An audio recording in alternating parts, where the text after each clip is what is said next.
Hello, magandang araw mga kababayan. So meron tayong pag-uusapan ngayon, yung kinontent ko kagabi, no? Hindi ko naiintindihan dito sa mundo natin. May mga bugok talaga na, alam mo yun, yung mahina talaga ang utak na hindi nakakaintindi, no? Hindi dito, iisa-isahin ko na namang sagutin uli si Jumark. Jumark tanga. Jumark bobo. Ano ba yan? Sumasakit ang ulo ko. Alam mo, maganda kasi itong ginagawa ni Jumark, di ba? Ibig sabihin, pinapakita niya kung gaano siya kabobo. At tayo naman, willing naman tayong sumagot sa mga sinasabi niya. Sabi niya dito, totoo talaga ang kulam, nasa Bible yan. May black magic at white magic. Black magic yung kulam, barang. White magic naman yung love spell. Na-witness ko na rin yung matanda na kumakain ng damo sa madaling araw. Yung parang kambing siya na kumakain ng damo. May alaga ring ahas. Yun na sabi ni Jumark. Totoo daw talaga yung kulam. Then, dito sa pangalawang sinabi niya, may dalawang klase ng sakit, spiritual at physical. Kapag kinulam ka, spiritual na sakit yon. Kaya kahit magpa-hospital ka, di yan gagaling. Naalala ko yung matanda na parang kambing na kumakain ng damo madaling araw. Sabi ko ganun, leche, tumahimik ka na. Sabi ganun, nasa medical field ka, di mo talaga matatanggap na may sakit na spiritual talaga. Laging in denial mga doktor dyan. Ba't naman kasi sila aamin na may spiritual, parang kinalaban na nila sarili. Sinasabi, nakikinig ka ba doon sa ano ko?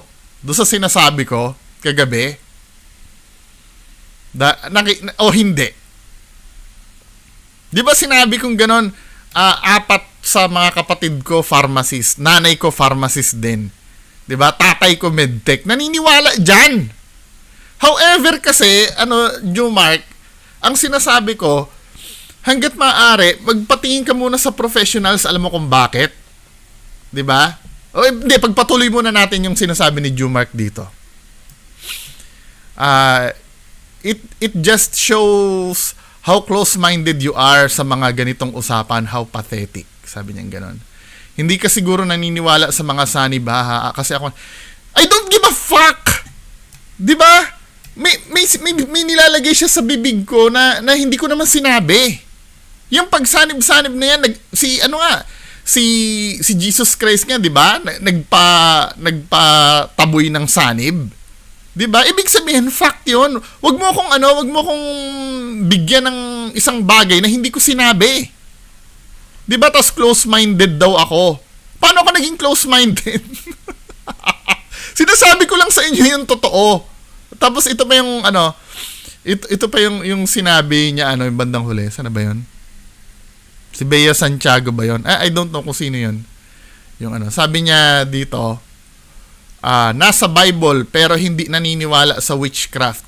Ang witchcraft nasa Bible, ano yun, hipokrito? Kailan ko sinabing hindi ako naniniwala sa witchcraft? 'Di ba? Ang pinopromote ko dito, ganito Jumark, 'di ba? Sinasabi ko nga, 'di ba, may mga manggagamot nga na peke. Ito bibigyan kita ng example. Sa timestamp ng sinabi ko kagabi, 'di ba? Wait lang ha. Tinake note ko yung timestamp para sa iyo 'Di ba? 1438. Ito ha, para baka sabihin mo naman kasi close-minded ako Hindi mo kasi iniintindi yung sinasabi ko Sa timestamp na 1428, tingnan mo 'to sinabi ko dito. Para malinaw tayo. 1348.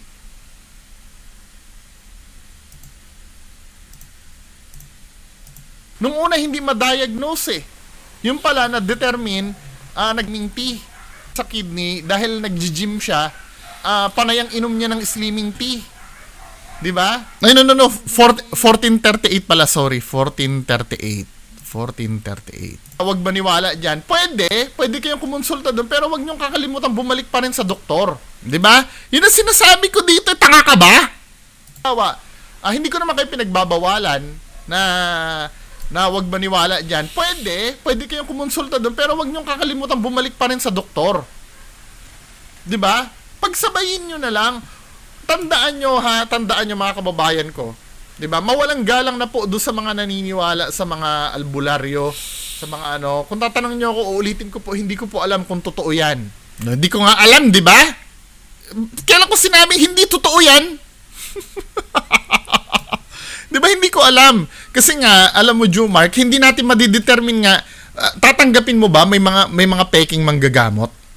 'Di ba? 'Yun ang pinopromote ko dito.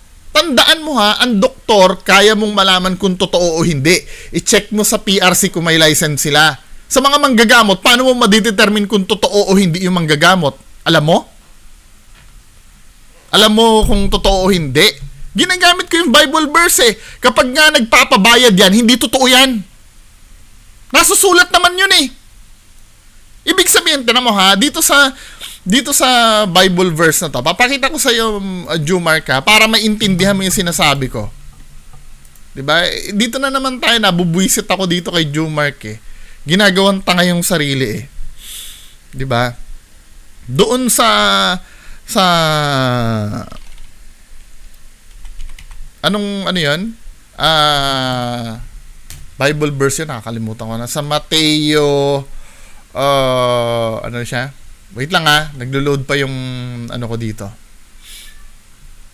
Mateo 10:8, 'di ba? Mateo 10:8. 'Di ba?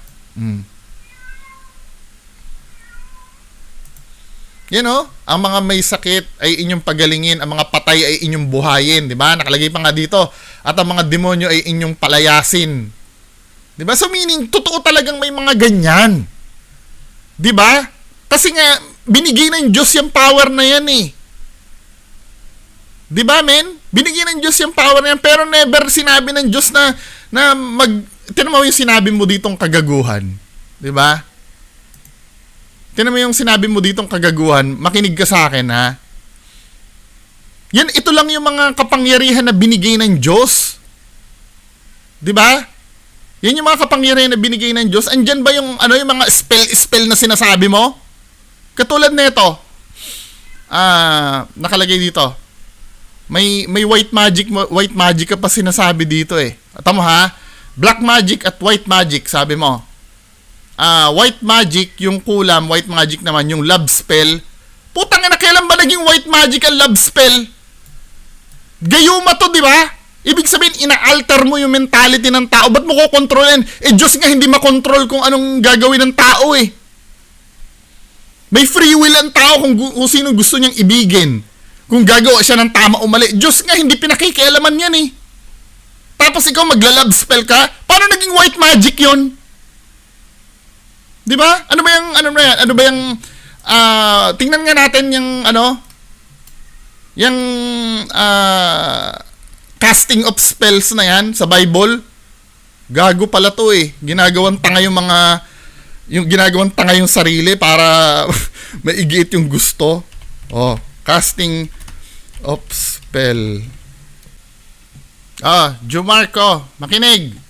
Dito sa Deuteronomy 18:10 to 12. Ang sabing ganun dito, let no one be found among you who sacrifices their sons or daughter in the fire, who practices divination or sorcery, di ba?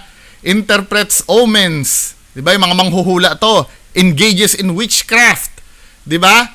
Or cast spells, di ba? Kasama yan eh. Nakalagay ba yan? Pero yung mga love spells, pwede. Walang ganon. Basta nag-cast ka ng spells, hindi pwede yan. Di ba? Anti-Diyos yan. Sino nagsabi? Sa anong pinagbatayan mo na white magic yung love spell? Tanga ka pala eh. Di ba? Tanga-tanga pala tong gagong to eh. Sasabihin daw, white spell daw. Saan mo inimbento yan? Ayan o. Alinaw-linaw sa Deuteronomy. Tagalogin nga natin. Encantador nga sa Tagalog yan eh. Deuteronomio 18:10.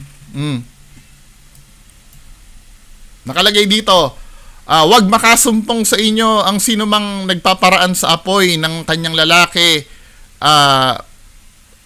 o babae, o nang huhula o nagmamasid ng mga pamahiin. 'Di ba? Pati mga pamahiin o enkantador or manggagaway. 'Di ba bawal 'yan, mini? Ano ba sinasabi mong white magic dyan? O ano pa yung mga sinabi mo ditong kagaguhan? 'Di ba? Sabing ganun, ako daw yung close-minded. Pambira kung close-minded ako, hindi kayo babasahan ng ng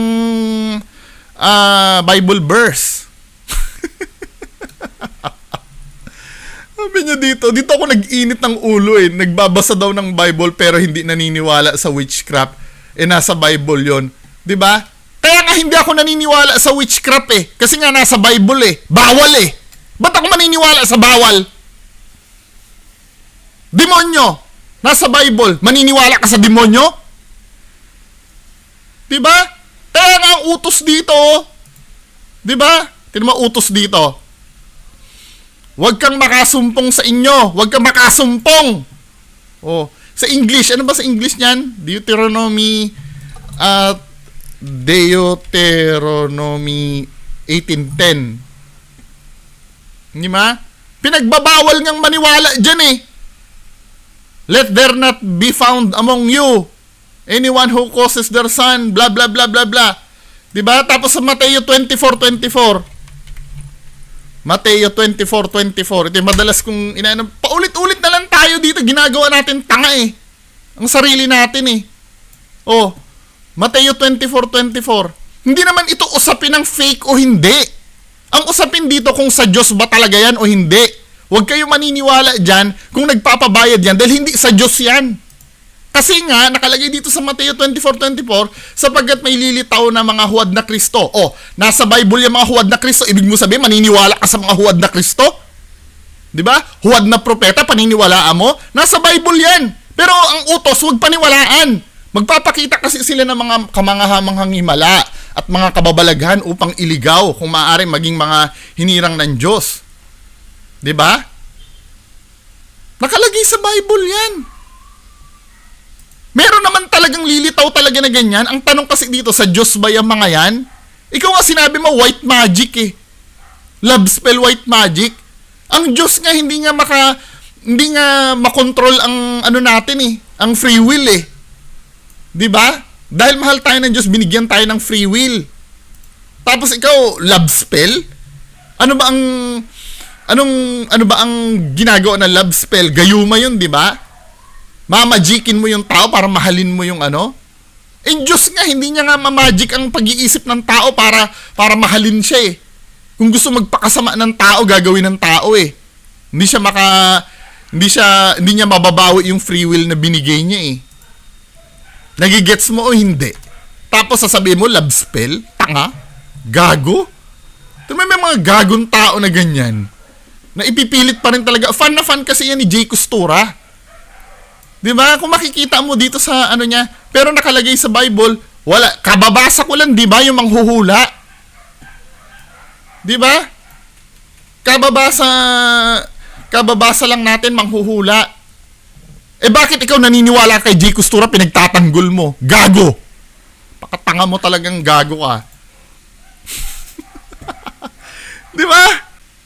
Next time nga, aayusin niyo yung sarili niyo nang hindi kayo magmumukhang tanga. Ako pa yung hipokrito. 'Di ba? Nagbabasa ng Bible daw pero di naniniwala sa witchcraft. Ba't ako maniniwala sa witchcraft? Sabi nga wag daw maniwala eh. Kahit may mga himala nang ang ginagawa sa harap mo, wag paniwalaan kasi nga mga padala ng demonyo 'yon. 'Di ba? Pero totoo naman talaga may manggagamot. Ano lang ba yung mga binigay na power? Yan magpagaling ng may sakit. 'Di ba? Magbuhay ng patay kung meron man, mga ketongin na inyo. Ang ketongin kasi nagsisimbolize ito sa sakit talaga. 'Di ba? At ang mga demonyo ay inyong palayasin. Mag-exorcise. Tinanggap niyong walang bayad. May nakalagay ba diyan? Mag-love spell kayo? 'Di ba? Binigyan ko kayo ng power na manghula. Nakalagay ba diyan? Tanga-tanga talaga tong fan ni Jay Costura na to. Maisingit lang yung niya. Ayan yung mga binigay na power 'Di ba? Ano, tatanga-tanga pa ba? Sasabihin na naman yan, ano, yung manghuhula na sinasabi mo ay ano, ito yung pinang-trick niya sa akin eh. Yung manghuhula na sinabi mo ay ano, nasa lumang tipan daw yon. Hindi na daw sa bagong tipan. O saan mo mababasa sa bagong tipan na ano, na maniwala tayo sa manghuhula?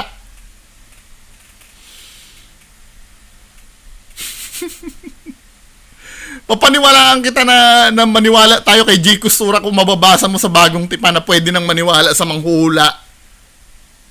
Ikaw naman, ginagawa mo naman tanga yung sarili mo. Di ba may mga tao talaga sobrang tanga, ano, may pagtanggol lang yung, ano, yung kanyang hilig dun sa ano. Tapos ako pa yung close-minded. Ako pa yung, ano, yung walang alam. Spiritual nga yung sinasagot ko sa iyo eh. Di ba?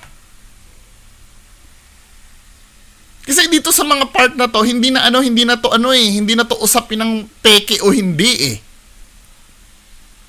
'Di ba? Uulitin ko ulit katulad ng sinabi ko sa vlog ko totoo ba yung yung mga albularyo? Hindi ko po alam. 'Di ba? Hindi ko po alam. Pero ang alam ko, kapag yan ay nagpabayad, automatic hindi yan totoo.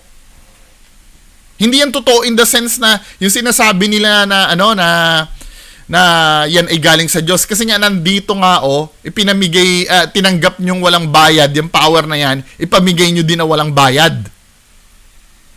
Diba? Nagigets mo na Jumark o hindi pa? O, kung hindi totoo, nasa Bible yan, nasa Bible daw, nasa Bible. Nandito nga, sa Mateo 24:24 nga eh. Diba? May magpapakita talaga ng mga himala. Diba? Nakalagay naman yan eh. Para nga iligaw kayo, lalo ka ng gago ka. Nagiging kasangkapan ka para iligaw yung mga tao maniwala dyan sa mga himala na yan. Yung mga nagpapagaling na ganyan. Tapos sasabihin niya, galing sa Diyos ang kapangyarihan nila. Malalaman mong peke. Alin? Dito. Kung tumanggap siya ng bayad, peke yan. Kasi ang power na galing sa Diyos, dinisign yan para makatulong sa mga tao. 'Di ba? Hindi para magpahirap sa tao. Kaya sa akin, automatic kapag naningil yan, fake yan. 'Di ba? Bakit nga nakapagpagaling kung fake? 'Di ba? Bakit nakapagpalayas ng sinabi na nga, 'di ba? Mateo 24:24, putang ina niyo naman, napakatigas ng ulo niyo eh. Mateo 24:24. Basa. 'Di ba? 24 gawin natin to 25. May 25 ba nito? Sapagkat may mga lilitaw nga na huwad na Kristo at mga propeta, magpapakita sila ng kamanghamanghang himala. Yun na nga yung sinabi dito. Tangina naman, napaka ano naman nito eh. So meaning, meron talagang ganyan. Kaya nga ang tanong dito, maniniwala ka ba dyan o hindi? Sabi nga ng Bible, wag! Tapos sasabihin mo, hipokrito, nagbabasa ng Bible pero hindi naniniwala sa witchcraft. Bawal naman talagang paniwalaan yung mga yan eh. Di ba? Yung existence niyan, meron sa Bible. Di ba? Wala palang Mateo 20, hanggang 24 lang pala talaga. Di ba? Baka kasi may kadugsong patay. Tingnan natin full chapter nito. Mateo 24:24. Ito. Yun lang talaga. Ayan sapagkat may lilitaw na mga huwad na Kristo. Diba? Ayan nakalagay sa 23. Kung may nagsasabi sa inyo, narito ang Kristo o naroon siya, huwag kayong maniniwala. Diba? Huwag daw kayo maniniwala sapagkat may mga lilitaw na huwad na Kristo, mga huwad na propeta, magpapakita sila ng mga kamanghamanghang himala at mga kababalaghan upang iligaw kung maaari maging mga hinirang ng Diyos. Magpapakita yan na mga ganyan. Sasabihin na naman, hindi naman kasi nagpapakilala yun na Kristo. Siya ay nagpapakilala bilang J. Costura. Pero kahit nakalagay pa rin dito, nagbigay ng power. Ito lang yung mga power na binigay eh. Sana ba yun? Yan Wala namang manghula dyan eh. Ang manghula nga, bawal nga eh. Kahit sa batas ng Diyos at batas ng tao, bawal ang panghuhula. Lalo na pa nagpabayad ka. Diba? Article 318. Alam mo, nagkaroon pa kami ng ano eh, ng ano dyan eh. Sabing ganon. Yun nga, ang argumento ni Jumar kasi, wala naman daw sa bagong tipan yung ano, yung manghuhula. Di daw, lumang tipan daw kasi iyon. Sabi kong ganon, ano ba yung sinabi ko sa'yo? Sabi ganon, sa ano nga, sa batas nga ng tao, bawal din eh. Di ba immorality yon? Sabi niya sa akin, paano daw magiging immoral? Wala daw sa, ano, wala daw sa Bible, hindi naman, pag immoral daw, bawal daw sa Bible. Di ba? Yan ang sinasabi niya. So, paano nga naman magiging immoral daw yon kung sa batas lang ng tao? Di ba? Itong ano, ito na may sasagot ko kay Jumark. Ito, Jumark, ano? Ito yung sinabi ko sa'yo. Di ba, nakalagay sa batas natin yung Article 318, yung nagbabawal sa pangkukulam.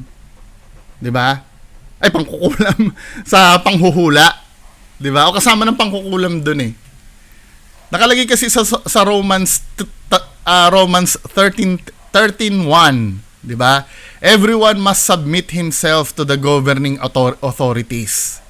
For there is no authority except that which God has established. The authorities that exist have been established by God. Sa Tagalog, Roma 13:1, 'di ba? Tingnan natin Roma 13:1. Ito yung Tagalog, Jumarco. Nakalagay dito sa Roma 13. Di ba? Ang bawat tao dapat pasakop sa pinuno ng pamahalaan sapagkat walang pamahalaan ang hindi mula sa Diyos. Di ba? At ang Diyos ang nagtatag ng mga pamahalaang umiiral. Si God pala nagtatag ng pamahalaan natin eh. Kaya kailangan sundin nyo.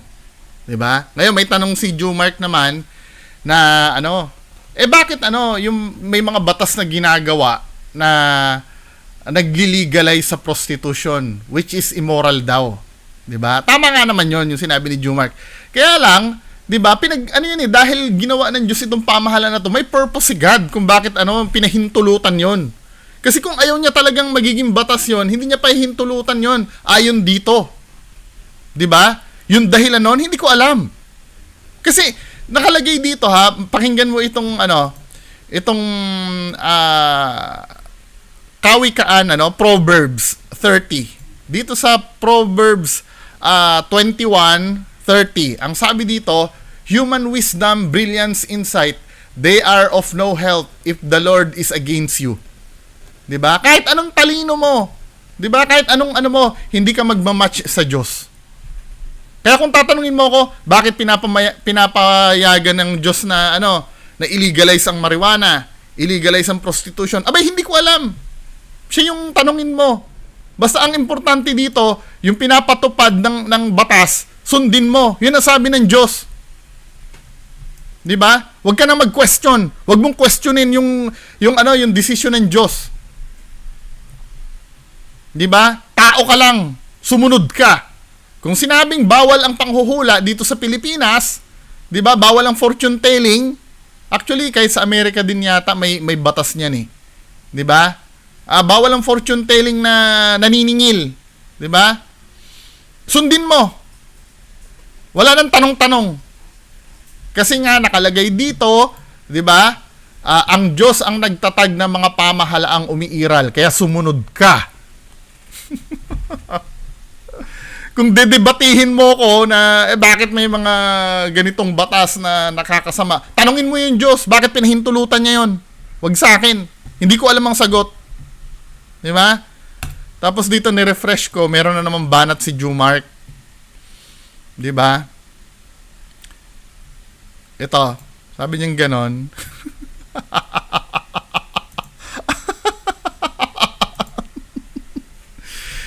Bagal eh, wait lang nag-commercial pa eh. Ang sabi niya kasi dito, ni-refresh ko lang, baka mamaya merong bagong Sabi ko, nagbabasa ng Bible pero di naniniwala daw sa witchcraft. Ang witchcraft nasa Bible, ano yung hipokrito lang.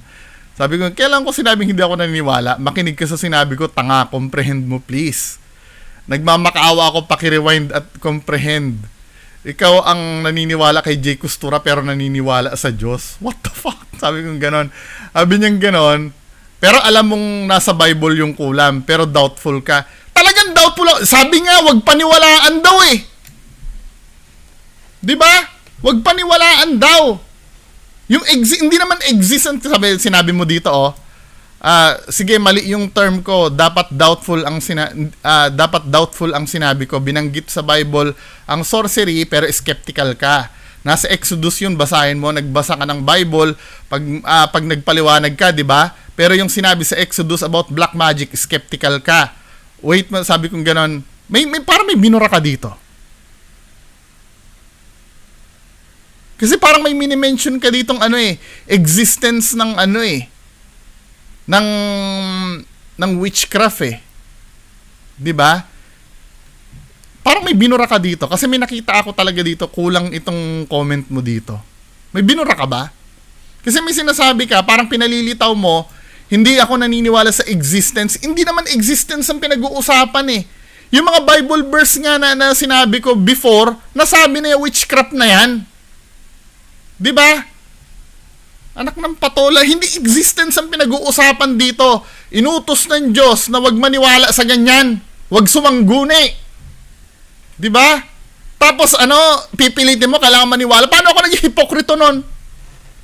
Katulad nung sinabi ko nung una, diba? Nasa Bible din yung mga sinabi ni Satanas, ni Lucifer. So maniniwala ako, kailangan, maniwala ako kay Lucifer? Tanga pala talaga ang utak mo. 'Di ba? Pero kung ang tanong mo, naniniwala ka ba na may Diyos? Ay na may demonyo? Oo, may demonyo. Pero maniniwala ka ba sa demonyo? Hindi, kasi ang statement mo dito, nagbabasa ng Bible pero hindi naniniwala sa witchcraft. Talagang dapat wag mong paniwalaan 'yan, sabi eh. 'Di ba? Binasa ko naman sa inyo, 'di ba? Pati yung mga nagka-cast ng spells. Abay, talaga namang ewan ko ba. Winarningan na nga kayo dyan eh. Kahit magpakita pa nga ng miracles yung mga yan,